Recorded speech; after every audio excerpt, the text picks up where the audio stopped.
Fala pessoal, tudo jóia? Essa é a nossa aula de número 11. Hoje a gente vai estudar o capítulo número 6 de Romanos, dos versículos de 1 até o versículo 14. Queria lembrar que a gente tem uma playlist no YouTube com todas as aulas anteriores, então se você está vendo esse vídeo e ainda não assistiu às aulas anteriores, sugiro que você volte, assista, pegue os conceitos das aulas anteriores para a gente poder utilizar nessa aula de hoje. No domingo passado, o Pedro Paulo trouxe para a gente o final do capítulo 5, a segunda parte que foi a aula dele, foi a segunda parte do capítulo 5. E hoje a gente vai dar sequência a partir do capítulo 6, dos versículos de 1 a 14. Mas antes da gente começar, eu queria relembrar, até através de uma figura que o Pedro usou na aula passada, a respeito da divisão que Paulo está usando aqui em Romanos. Desde o capítulo 1, Paulo fez a apresentação do Evangelho na primeira parte do capítulo, depois ele falou em relação à perdição da raça humana, especialmente em relação aos gentios. Posteriormente, no capítulo 2, ele falou em relação à perdição dos judeus, se dirigiu diretamente a eles. E na primeira parte do capítulo 3, ele fala da perdição de toda a raça humana. Inclusive, ele usa aquele versículo famoso, pois todos pecaram e carecem da glória de Deus. A partir da segunda parte do capítulo 3, a partir do versículo 21 especificamente, até o final do capítulo 5, Paulo está apresentando a doutrina da justificação. Nessa doutrina, Paulo está apresentando tudo aquilo que Deus realizou em favor de nós. E agora, a partir do nosso capítulo 6, que Paulo já finalizou esse conceito da justificação no capítulo anterior, e a partir de agora, no capítulo 6, ele vai contar para a gente o que Deus vai fazer em nós através daquilo que ele fez por nós. Ou seja, aquilo que ele fez por nós, a justificação que ele acabou de apresentar, ele vai falar quais são as consequências disso para a vida da gente. E esses capítulos vão ajudar a gente a experimentar tudo aquilo em que o Evangelho se refere. Nos capítulos anteriores, Paulo está mostrando o alimento que Deus preparou para a gente, a forma como Deus preparou esse alimento, e agora, nos capítulos seguintes, ele vai mostrar quais são as consequências desse alimento para nós, o que a nossa vida muda, como a nossa vida muda à medida com que a gente consome esse alimento que Deus produziu para nós. Vamos lá? Então, como eu disse anteriormente, Paulo apresentou nos capítulos anteriores um conceito de salvação em que não tem lugar para os nossos esforços morais. Ou seja, ninguém consegue contribuir em nada para a salvação, para a nossa própria salvação. Ele ressaltou um conceito de justiça merecida e um conceito de justiça recebida de Deus. No final dessa argumentação em relação a essa ideia toda da justificação, no capítulo anterior, no versículo 20, ele apresenta um versículo importante, que é o que dá sequência para o nosso capítulo 6 aqui de hoje. Ele diz que onde abundou o pecado, superabundou a graça. À medida com que se entende esse versículo da forma errada, esse entendimento errado pode ser muito perigoso. E é isso que Paulo vai combater aqui a partir desse capítulo 6. Talvez os romanos poderiam entender errado no momento da leitura da carta, porque poderiam entender que Paulo estaria incentivando o pecado, Porque se onde abunda o pecado tem muito mais graça, ou seja, onde abundou o pecado, superabundou a graça, talvez os romanos se perguntariam que para eles experimentarem mais da graça de Deus, talvez eles teriam que pecar mais. E no versículo 1 do capítulo 6, Paulo apresenta, por meio de uma pergunta, o assunto que a gente vai tratar na aula de hoje. E a pergunta é a seguinte: permaneceremos no pecado para que seja a graça mais abundante? Ou nas palavras do Keller, que é essa pergunta que a gente está vendo aí no slide. A pergunta a ser respondida por Paulo nesse capítulo. A mensagem da salvação só pela graça faz você permanecer moralmente o mesmo? E é isso que a gente vai ver na aula de hoje. E a gente vai ver por meio de uma estrutura que eu dividi de acordo com o que está aí. No versículo 1, Paulo vai apresentar o assunto que a gente vai tratar, que é o que eu acabei de falar, por meio da pergunta. No versículo 2, ele dá uma resposta enfática, já de cara, respondendo a pergunta que ele faz no versículo 1, e apresenta um conceito importante no versículo 2, que é a morte para o pecado, que é o que a gente vai ver na sequência. E aí, a partir do versículo 3 até o versículo 5, ele vai dar a base para que o crente de fato morra para o pecado. A partir dos versículos 6 até o versículo 13, ele vai apresentar 3 atitudes que a gente pode experimentar para ter essa libertação da escravidão do pecado. E no final do capítulo, no final da nossa aula de hoje, porque o capítulo não termina no versículo 14, mas no final da nossa aula de hoje, no versículo 14, ele faz uma declaração final, que é bem legal também. Vamos fazer a leitura do texto? Vamos lá, eu estou lendo aqui na Almeida Revista Atualizada. Tá joia? Que diremos, pois? Permaneceremos no pecado para que seja a graça mais abundante? E Paulo já entra com uma negativa forte. De modo nenhum. Como viveremos ainda no pecado, nós, os que para ele morremos? Ou porventura ignorais que todos nós que fomos batizados em Cristo Jesus, fomos batizados na sua morte? Fomos, pois, sepultados com ele na morte pelo batismo, para que, como Cristo foi ressuscitado dentre os mortos, pela glória do Pai, assim também andemos nós em novidade de vida. Porque se fomos unidos com ele na semelhança da sua morte, certamente o seremos também na semelhança da sua ressurreição.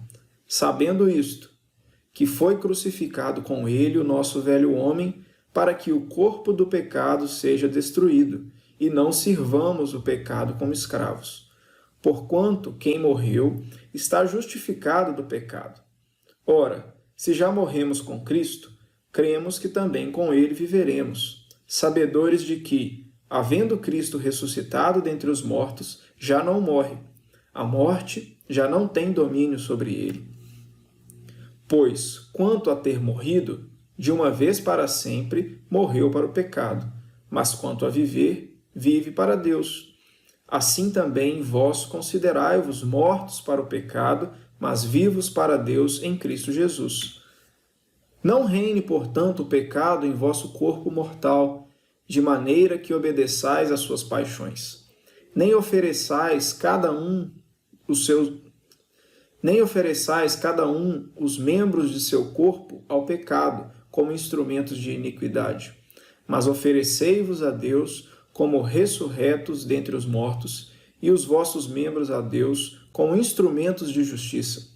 Porque o pecado não terá domínio sobre vós, pois não estáis debaixo da lei, e sim da graça. Esse é todo o nosso trecho, e a gente vai começar então a partir do início do trecho, né?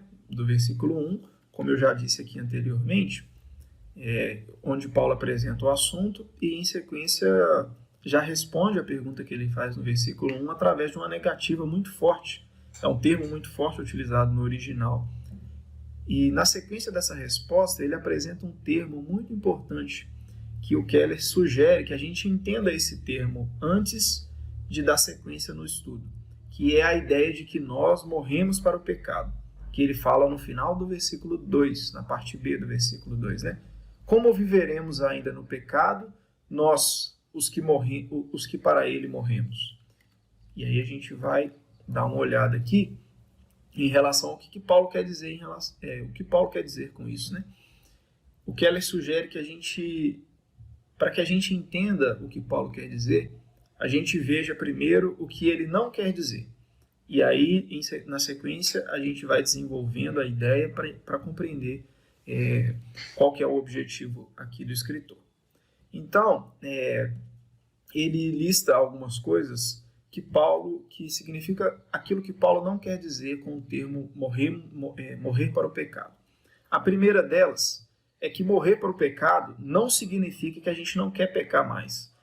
Isso não significa que o pecado não tem poder nem influência mais sobre a gente. Até porque se isso fosse verdade, os versículos de 12 a 14 que a gente acabou de ler não fariam sentido.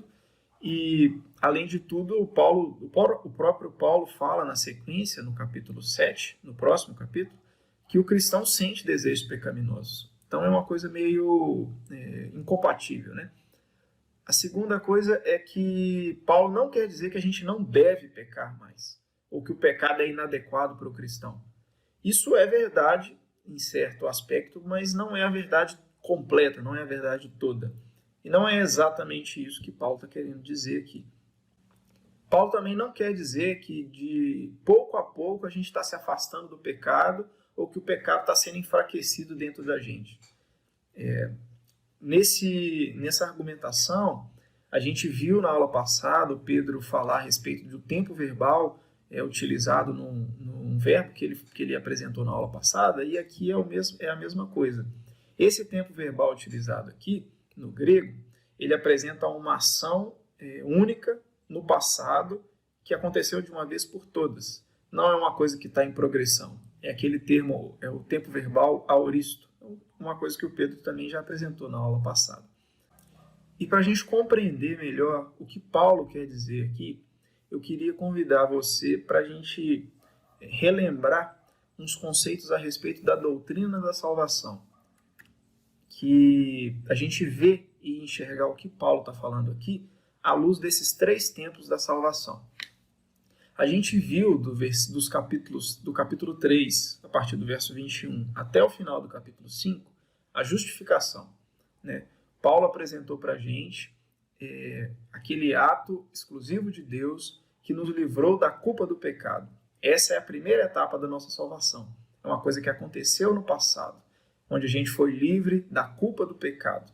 Nós não mais será imputada a nós a culpa do pecado que cometemos. É um ato realizado exclusivamente por Deus, realizado de uma vez por todas no passado. É Deus declarando que nós, pecadores, somos justos. Essa é a primeira etapa da nossa salvação. A segunda etapa da nossa salvação acontece agora, no presente. É onde a gente subjuga a natureza pecaminosa. É um ato contínuo que a gente vai ter até a nossa morte. É um processo em que Deus está tentando ensinar a gente como dizer não para o pecado. É a transformação do nosso ser da velha natureza para a nova natureza. É onde a gente se vê livre do poder e do domínio do pecado. Essa é a segunda etapa dos tempos da salvação. E o que nos leva para a última etapa, que é quando ficaremos livres da presença do pecado, onde não mais sentiremos a presença do pecado no nosso meio, diferente do que acontece hoje. Isso vai acontecer no futuro, quando receberemos um corpo sem pecado, um corpo glorificado, na ressurreição dos mortos com Cristo Jesus. Lembrando que isso aqui é um resumo, eu não estou apresentando aqui a teoria completa. Se você tiver alguma dúvida a respeito disso, com certeza a gente pode te orientar num material bem legal para você dar uma olhada nisso aqui. É só se manifestar lá no grupo, que você também pode aprofundar um pouco mais a respeito dessa doutrina da salvação, que é uma coisa muito importante para a gente entender e que faz muita diferença na nossa vida. Beleza?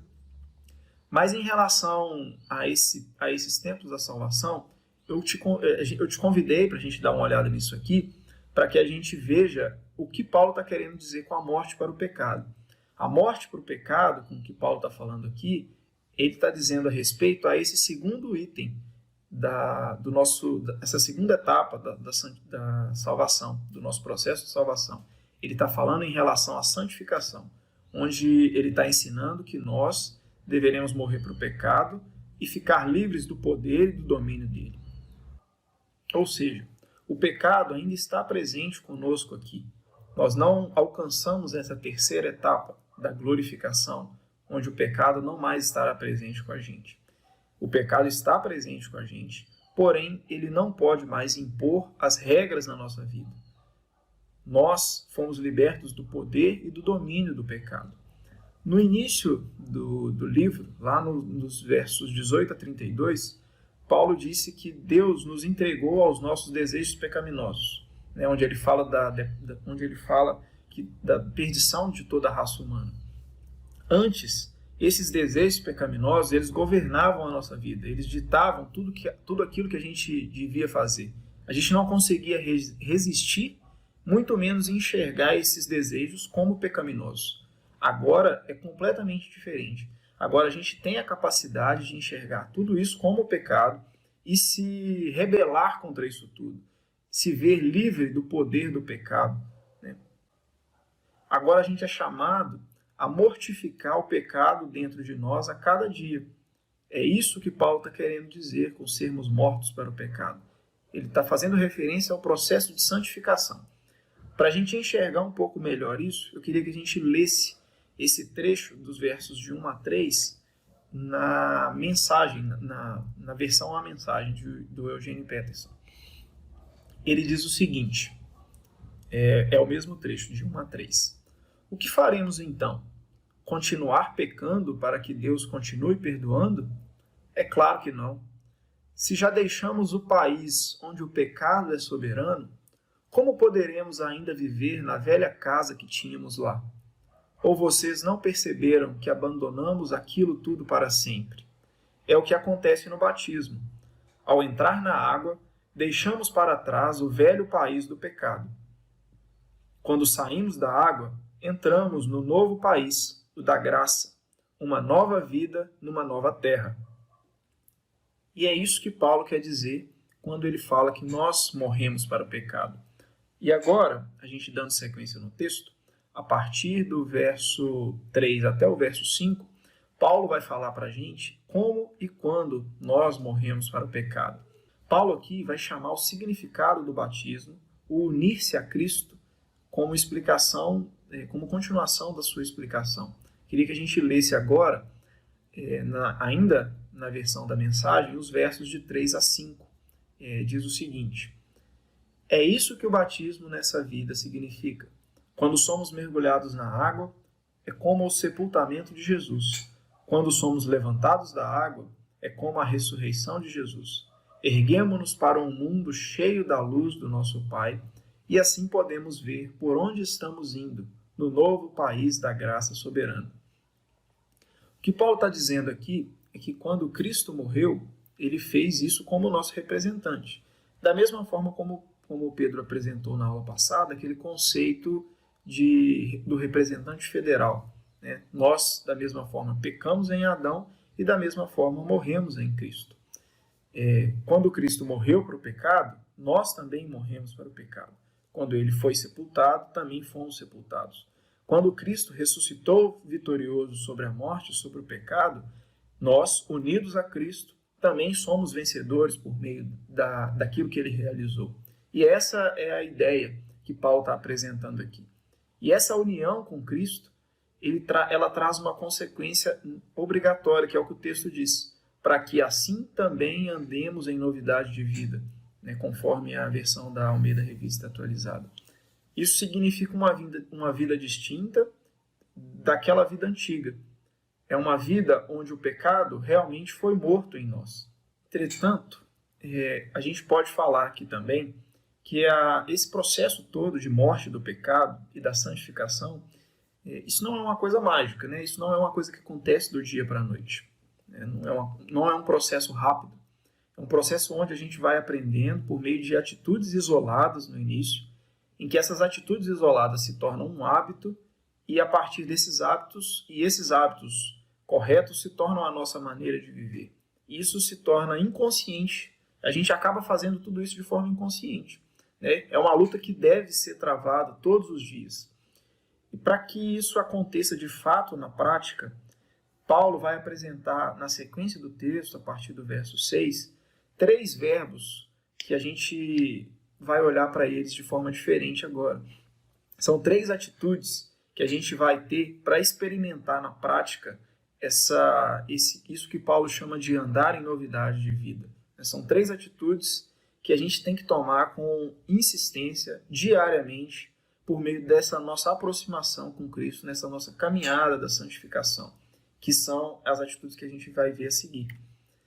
Do verso 6 ao verso 10, Paulo vai falar a respeito do saber as verdades. No verso 11, ele vai falar a respeito de considerar essas verdades na nossa vida. E no verso 12 ao verso 13, ele vai falar em relação ao se oferecer, a nós nos oferecermos os nossos recursos, os membros do nosso corpo por meio e para a justiça de Deus. Vamos lá, então, em relação a esse primeiro trecho, a esse primeiro verbo que Paulo apresenta, que é o saber. Paulo, ele está dando ênfase nesse verbo em relação ao saber desde o início do capítulo. Né? Ele fala em relação àquilo que os romanos ignoraram. No versículo 6, ele inicia utilizando esse verbo do saber. No verso 9 também, ele fala de novo esse verbo. No verso 16, que apesar de estar fora da nossa perícope aqui, mas ainda assim ele fala sobre saber alguma coisa, sobre saber ter conhecimento em relação a alguma coisa. Né? O que ele está querendo dizer aqui é que quando a gente de fato não conhece alguma coisa, a gente não pode se apropriar dela. E aí vem a pergunta, o que Paulo quer que a gente saiba? Né? E aqui eu tirei um trecho do livro do Keller para a gente começar a entender isso. Ele diz o seguinte, a lógica de Paulo é que, se sabemos que morremos quando Jesus morreu no passado, então podemos crer que viveremos com ele no futuro. Como? Porque Cristo foi ressuscitado para a vida eterna. Portanto, ele já não morre mais, que está no verso 9. A morte não tem absolutamente nenhum direito ou poder sobre ele. E como isso é verdade para ele, é verdade para nós, porque estamos unidos com ele. E isso é o início da verdade que Paulo quer que a gente entenda a respeito da nossa união com Cristo. Eu queria apresentar agora, a partir do verso 6, uma sequência que Paulo faz, especificamente no verso 6, que é extremamente importante para a gente entender o que Paulo quer que a gente saiba. Né? Ele apresenta aí no verso 6, conforme está grifado em outra cor, dois conceitos, na verdade, e uma consequência desses conceitos. Ele fala que foi crucificado com ele o nosso velho homem, ou seja, com Jesus foi crucificado o nosso velho homem, que é o primeiro conceito, para que o nosso corpo do pecado seja destruído e, como consequência, a gente não sirva mais ao pecado como escravos. Eu queria que a gente focasse agora em relação a esses dois primeiros termos, o nosso velho homem e o corpo do pecado. O velho homem que Paulo está chamando aqui é o velho eu, né? O velho ego, a velha natureza, aquele homem não regenerado. E quando ele diz em relação ao corpo do pecado, ou em outras versões que traduz esse termo como o corpo sujeito ao pecado, existem alguns comentaristas que sugerem que esse corpo não seja no sentido literal. Mas eu fiz consultas em relação a isso. Vários comentaristas também entendem que esse corpo, de fato, diz respeito ao nosso corpo físico. Até com base no contexto próximo, que a gente vai ver no versículo 12, Paulo utilizando o mesmo termo, se relacionando ao nosso corpo físico, ele usa também na sequência de Romanos, no capítulo 8, versículo 10, 11, 13, 23, no capítulo 12, fazendo referência a esses mesmos termos como o nosso corpo físico. Ou seja, são duas coisas diferentes aqui, né? O nosso velho homem, o nosso velho eu, o nosso ego, aquele homem não regenerado, e aqui o nosso corpo humano dominado pelo pecado, né? O nosso corpo com os nossos instintos naturais completamente transformados pelo pecado. O Hendrickson, um dos comentaristas de Romanos, né, nessa parte de Romanos, ele faz algumas comparações em relação a esses instintos nossos que foram corrompidos pelo pecado. A sonolência transformada em preguiça, a fome transformada em glutonaria, os nossos desejos sexuais transformados em luxúria e assim por diante. Ou seja, existe um conceito espiritual em relação ao velho eu, a minha velha natureza, e existe um conceito físico em relação ao meu corpo humano com os instintos completamente transformados pelo pecado.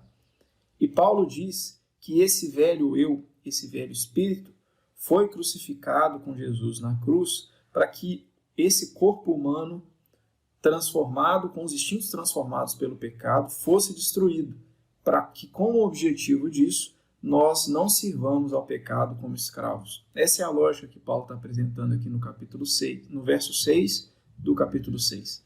Ele não está falando simplesmente de uma ideia mística, abstrata, que fica apenas no campo das ideias. Ele está dando ênfase que o pecado afeta a nossa realidade física também. Ele afeta ambas as realidades físicas, tanto a espiritual quanto... Ele afeta ambas as realidades, tanto a espiritual quanto a física. Então, a gente entende que esse rompimento definitivo com o pecado, ele tem que se dar tanto no corpo quanto no espírito. E é isso que Paulo está querendo que a gente saiba, que isso tudo foi crucificado com Jesus para que a gente não sirva mais ao pecado como escravos. Então, agora, apesar de o pecado permanecer em mim, ele não controla mais, ele não domina mais a minha vida. Eu tenho condição de dizer não e de se rebelar contra o pecado. Ou seja, embora o pecado permaneça em mim, ele não controla mais a minha personalidade nem o meu corpo. E esse comportamento pecaminoso, ele vai completamente contrário a essa personalidade nova, a esse novo eu, a esse novo homem, esse conhecimento mais profundo que a gente tem sobre nós. E o Keller traz, eu trouxe aqui uma frase do livro que se encaixa nesse contexto, para a gente também continuar compreendendo e entender o que Paulo está querendo dizer. É a seguinte: quando um não cristão peca, ele age de acordo com a sua identidade. Por que ele não haveria de pecar? Porém, quando estou em Cristo, existe uma nova pessoa. Logo, quando um cristão peca, age contra a sua identidade. Por que ele haveria de pecar? Portanto, se peco, é porque não percebo quem eu sou. Esqueci-me da minha identidade e do que foi feito por mim. Muito interessante a gente ver isso, né? É uma frase muito legal, principalmente em relação a esse conceito da identidade. E à vista desse verbo saber, que Paulo está fazendo questão de apresentar aqui, de saber a nossa identidade, de saber todos esses conceitos, de termos a nossa identidade muito bem definida. E aí a gente consegue olhar para o pecado em uma outra perspectiva. O ato de pecar, ele não vem tanto de uma falta de nossa força de vontade. Ele vem mais de uma falta de identidade. Ele representa mais aquilo que nós não sabemos a respeito de quem nós somos, a respeito do que Cristo fez por nós. Quando a gente peca, na verdade, não é falta de força de vontade, é falta de saber quem nós somos, é falta de saber aquilo e de se lembrar daquilo que Cristo fez por nós. E isso é um olhar muito legal para a gente começar a entender a respeito disso tudo que Paulo está querendo dizer para a gente. Vamos dar sequência para o nosso próximo verbo, então, que é o considerar. O considerar, ele é um passo além do saber. Como resultado de saber dessa união nossa com Cristo, na morte e na ressurreição, tudo aquilo que a gente já conversou agora há pouco, a gente deve considerar essas verdades na nossa vida. A gente não é mais escravo do pecado. Agora é possível dizer não. E essa verdade, ela deve ser considerada na nossa vida dia após dia. Porque existe as pessoas que conhecem essa verdade, muitos dentre nós conhecemos essa verdade, ou em muitos momentos do nosso dia sabemos dessa verdade, mas não levamos essa verdade, não consideramos essa verdade de fato nas nossas atitudes e nos nossos pensamentos no dia a dia. A gente tem que tomar e perceber essas verdades, esses direitos, esses privilégios no nosso dia a dia. É isso que Paulo está querendo dizer aqui por meio do verbo considerai-vos, que ele usa lá no verso 11, como a gente pode ver aí no slide. Assim também vós, considerai-vos mortos para o pecado, mas vivos para Deus, em Cristo Jesus. É um passo além do saber. É tomar aquele conhecimento como verdade no nosso dia a dia. E a seguir, a gente vê mais uma frase do Keller que ilustra bem isso que a gente está conversando. Devemos considerar-nos mortos para o pecado porque se não agirmos de acordo com esse grande privilégio, ele não será automaticamente percebido em nossa experiência. Precisamos nos apropriar dele, vivê-lo e desfrutá-lo. E como uma analogia para a gente entender melhor esse conceito, o reverendo Lloyd Jones, ele apresenta uma analogia bem legal, como eu disse agora há pouco. Ele apresenta o caso dos escravos americanos, né, há cerca de pouco mais de 100 anos atrás. Eram pessoas que viviam em condição de escravidão completa, e que por meio e a partir da Guerra Civil nos Estados Unidos, essa escravidão foi abolida. À medida com que essa escravidão foi abolida, né, todos os jovens, todos os velhos, todos os escravos receberam a liberdade por meio da abolição da escravatura na Guerra Civil Americana. Porém, muito dessas pessoas, especialmente os mais velhos, os escravos mais velhos, que viveram essa situação de escravidão por muito tempo, eles tiveram uma dificuldade muito grande de compreender essa ideia nova, de considerar, no nosso contexto aqui, né, na analogia, de considerar essa ideia, esse status novo de que eles não eram mais escravos. Eles estavam livres, de fato, legalmente, eles sabiam disso, né, o nosso passo anterior, o verbo saber.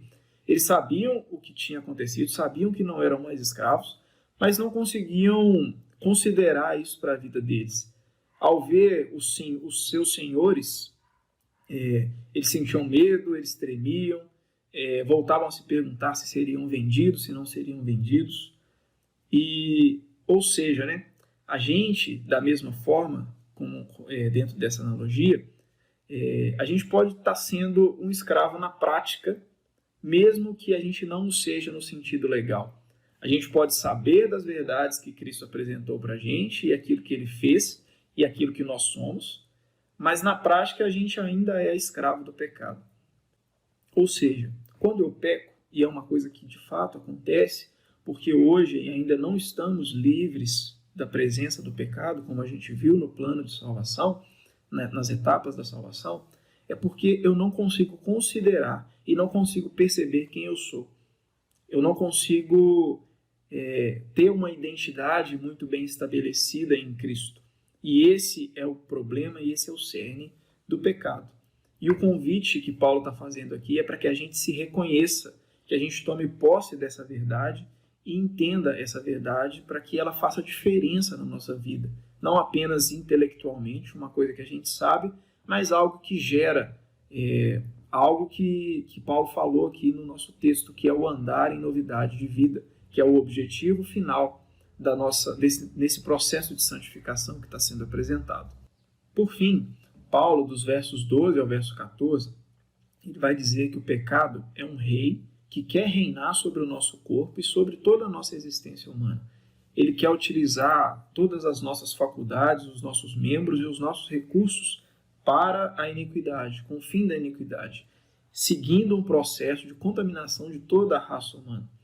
O reverendo Augusto Nicodemos, no material que eu consultei dele essa semana, ele fala uma frase ele apresenta uma frase em relação a essa parte do texto, que é a seguinte: Paulo fala do pecado como se fosse um rei que tem um plano maléfico de se infiltrar na sociedade por meio de pessoas que se oferecem a ele como instrumentos de iniquidade. Aqui a gente está apresentando o nosso último verbo, que é o oferecer-se, e é o que a gente vai ver a partir de agora. O chamado aqui é para que a gente não embarque nesse plano, não ofereça os nossos membros como instrumentos de iniquidade, como a gente pode ver ali no texto.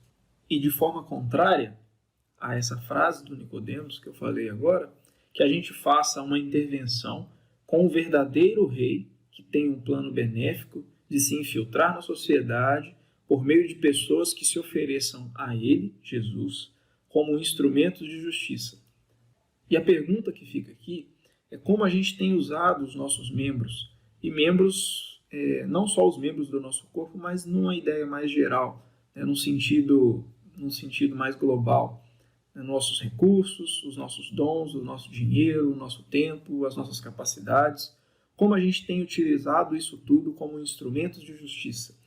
Isso tudo que a gente viu até aqui é consequência da morte do pecado em nós, consequência do nosso processo de santificação, consequência da nossa batalha diária contra o poder e o domínio do pecado, para que no futuro a gente desfrute da ausência do pecado por meio da glorificação e da ressurreição dentre os mortos com Cristo Jesus.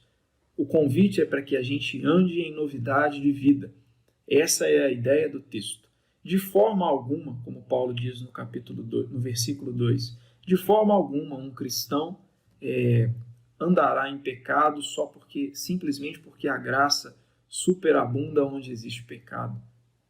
Jamais, não faz sentido com a vida do cristão. O cristão morreu para o pecado, morreu e foi crucificado com Cristo para que no futuro fôssemos ressuscitados com Ele na sua volta, na sua segunda vinda. E para a gente finalizar, o objetivo, como eu disse agora há pouco, é para que a gente ande em novidade de vida. Então a gente lembre que precisamos saber das verdades que Deus apresentou para nós por meio aqui de Paulo e da vida de Cristo, da obra de Cristo, que a gente considere todas essas verdades na nossa vida, que isso faça diferença naquilo que a gente faz, na maneira como a gente usa os nossos recursos e que a gente se lembre de forma diária, a gente lute com isso de forma diária e de forma insistente por meio da aproximação com Cristo, que essas verdades devem fazer a diferença no nosso dia a dia e, como consequência, a gente ofereça todos os nossos membros e os nossos recursos para a justiça de Deus. Que essa seja a nossa oração, que no dia a dia a gente, ao acordar, se lembre das verdades de que fomos crucificados com Cristo para que vivamos em novidade de vida e que essa verdade faça diferença a ponto de nos oferecermos a Ele buscando a sua justiça. Amém? Que Deus abençoe o seu domingo, que Deus abençoe a sua semana e a gente estará de volta no próximo domingo com a aula finalizando o nosso capítulo 6, a segunda parte. Um abraço e até a próxima.